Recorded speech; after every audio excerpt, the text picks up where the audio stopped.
Hello, welcome to this Wise Advice video all about the topic of abortion. This is part of our series on Theme B, Religion and Life. Today we're going to be, hopefully by the end, be able to understand what an abortion is, know reasons why a woman might choose to have an abortion, be able to explain different views about when life begins, and be able to understand and explain arguments in favour of or support of abortion and against abortion too. What do you need to know? You need to know that for Christians, having an abortion is a very serious decision to make. Some Christians think that abortion is murder in the womb. Others think it should be allowed in some circumstances and that the woman should be able to make the decision because ultimately it is her body. Let's dive in. Before we jump into the video, just a heads up, a warning that abortion is a very sensitive topic. It can be emotional, emotive, and I just want to, at this point, say that none of the views I express necessarily reflect my own views or of the institution I work for, but be aware that there's some heavy topics coming your way, and as is the case with lots of the things that we study, lots of ethical issues, abortion is no different. So let's think firstly about what abortion is. And before we go into that, it's good to think about the idea of having children. In the Bible, it says that children are a gift from God. We see that from Psalm 127 verse 3. Children are a heritage from the Lord. Offspring are a reward from him. It is a great blessing to have children, a blessing that comes from God, is what Christians believe. The first instruction that humanity is ever given in the Bible is to have children. So you'll know Genesis 1:27 from a previous video is that humans are made in the image of God, and the first instruction that God gives humanity is to be fruitful and to increase in number, to have children. And we see all through the Bible that God works through families and people groups.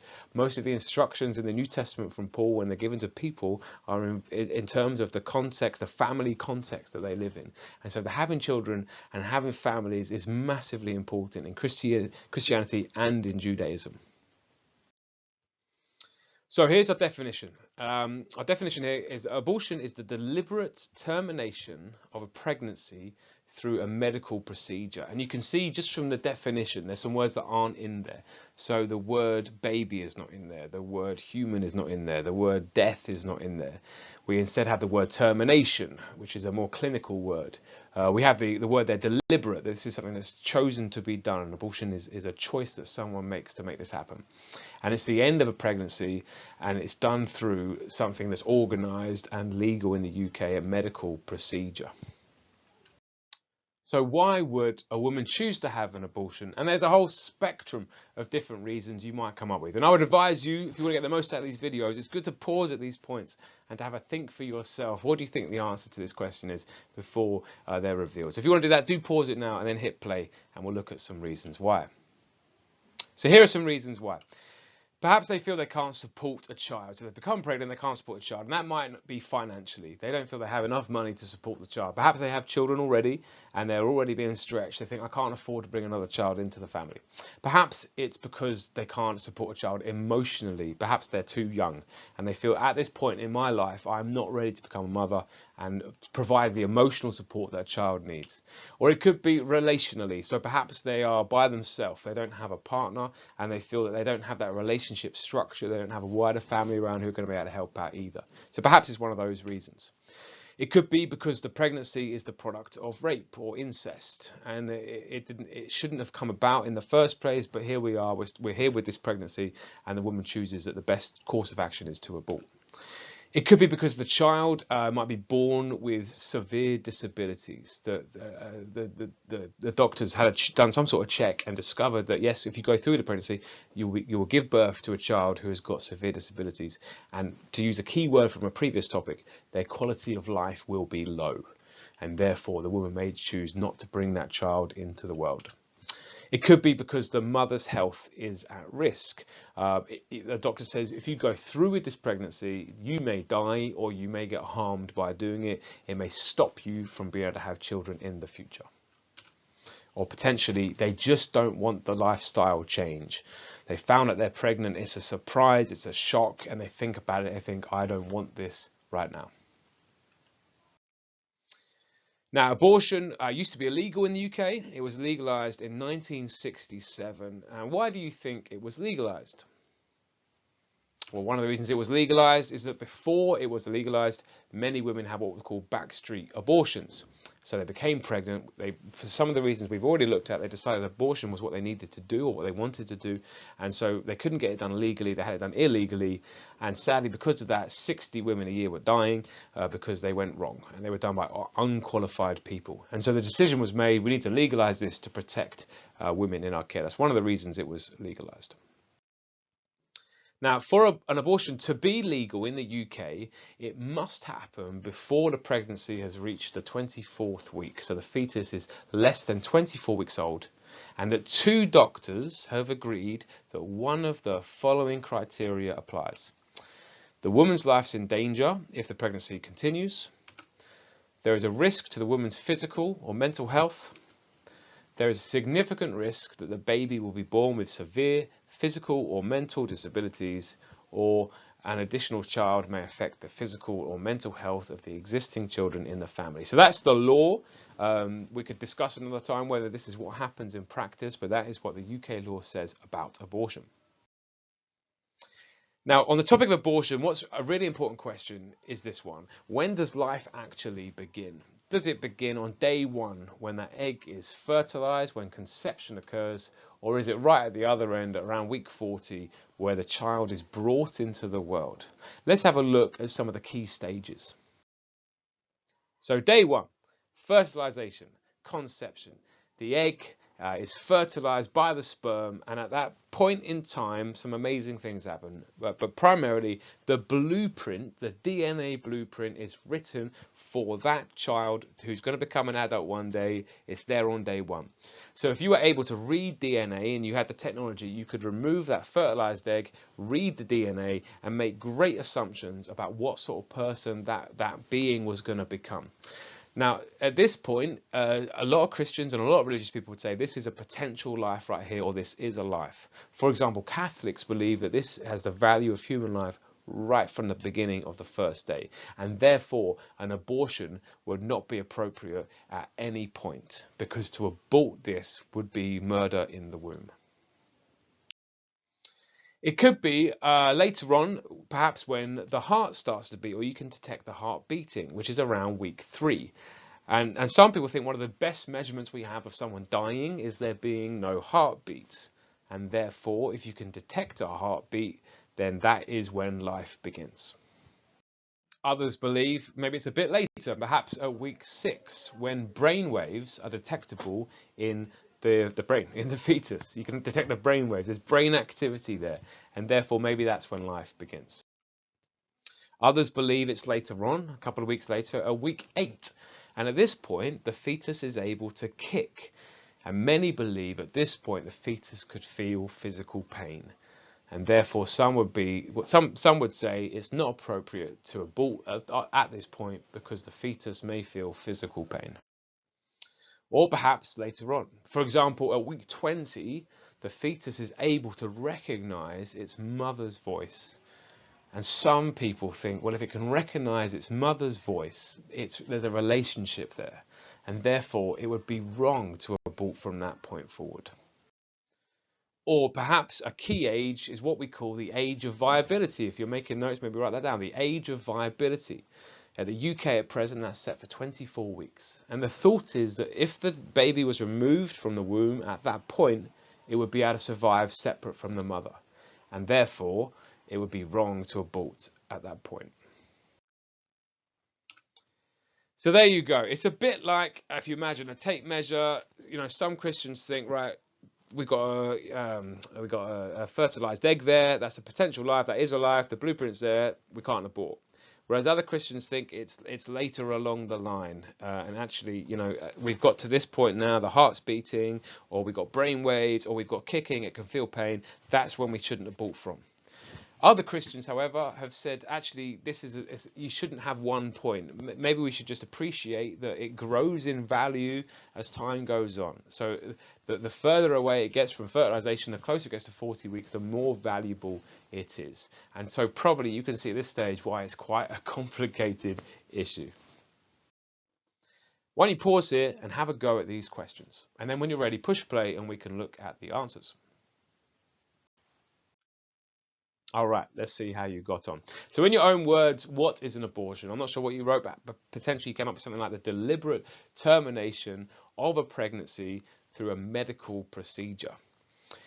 Why might someone choose to have an abortion? We looked at different scenarios, but potentially they were unable to support the child, or they felt they'd be unable to financially, emotionally, relationally, or perhaps the child was going to be a product of rape or incest, or they just didn't want the lifestyle change.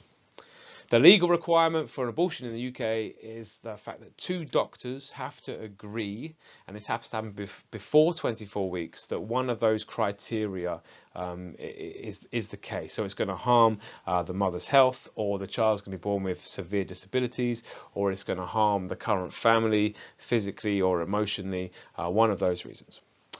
And then two different beliefs about when life begins. Perhaps you said conception, classic error to make that I've made it myself. Conception, when the egg is fertilized and the DNA blueprint is put in place, or when the heart's beating, brain waves, kicking and can feel pain, age of viability, 24 weeks, can recognize the mother's voice at 20 weeks, one of those.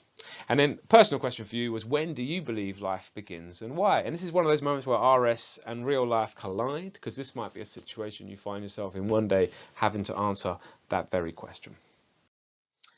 So some people think that abortion should be legal and it should be something that women have access to in our country. And here's some of the reasons why. This is not an inconclusive list.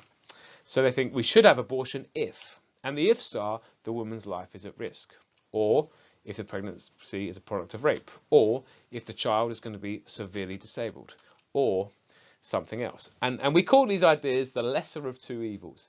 So it may be that we disagree with abortion, but actually if it's a choice between abortion and one of these, abortion is the lesser of the two evils.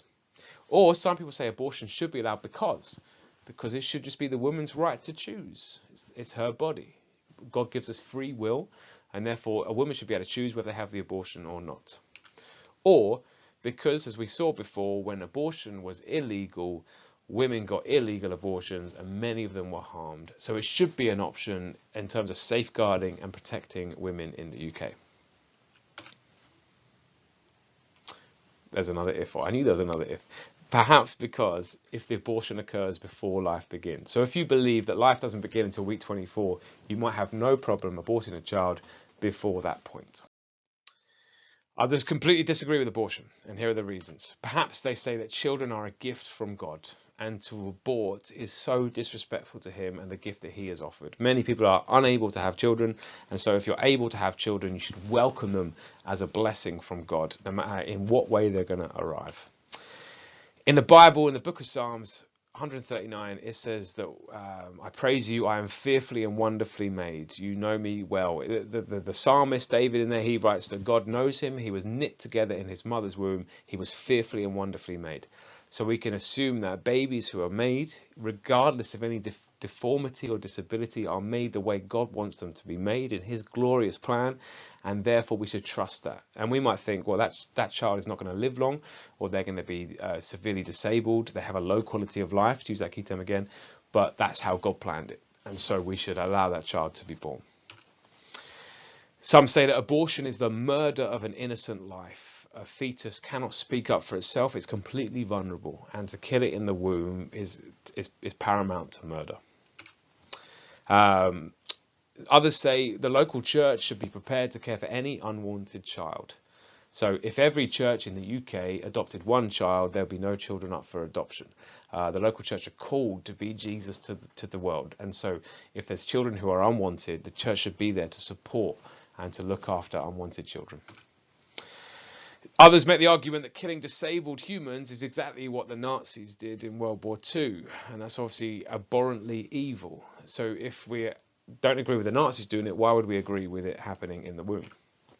And as you've seen in a previous video, and we keep talking about the sanctity of life. Life is sacred, it is God-given, it's precious, it shouldn't be discarded of lightly. There are also lots of alternatives to abortion. Well, I say lots of. We're going to look at 3 alternatives to abortion. So abortion isn't the only choice you have if you have a pregnancy that's unwanted. Number 1, you have the child. You go through with the pregnancy and you ask your local church for support, financially, emotionally, relationally. They can be there to support. Or you think about short-term fostering, where the child is brought into the world and then fostered for a period of time until the mother is able to bring the child back under her care. Or adoption, putting the child up for adoption, and so that one of the many couples around the UK who are unable to have children for themselves can welcome that child in and love them as their own. So a few more questions for you. Have a go at these and then push play and we can look at some possible answers. Okay, so number 5, explain 3 alternatives to abortion. Perhaps you talked about short-term fostering, adoption, or having the child and getting support from the local church. Abortion is never acceptable. Do you agree? Perhaps you talked in there about it. On one side, we could agree with that. We could say that, yes, it is never acceptable. It's murder in the womb. The Bible says do not kill. Life is sacred. Children are a gift from God. There's alternatives to abortion. You could have talked about some of those. Or perhaps you went on the other side and you said abortion could be acceptable if the child was a product of rape, if it was going to live for a short period of time in total pain, if the mother's health was at risk and she had other children that she should be looking after, if the child was a product of incest, or if the child was going to be brought into the world and then not loved. However you argued it, I'm sure you did well. And then an extension there was to consider that concept of the lesser of two evils. What does it mean? And the answer is when there's 2 bad options, but one of them is less bad than the other. And so you pick the one that, even though it's not a good option, is better than the alternative. Thanks for tuning in. I hope that was helpful. Hope you understand abortion a little bit better now. As I said, sensitive topic. Do read more about it. It's one of those parts of RS that's really important to know about because it affects decisions you might make one day in the future. Please subscribe and like and share if you haven't already. See you in the next episode when we look at euthanasia.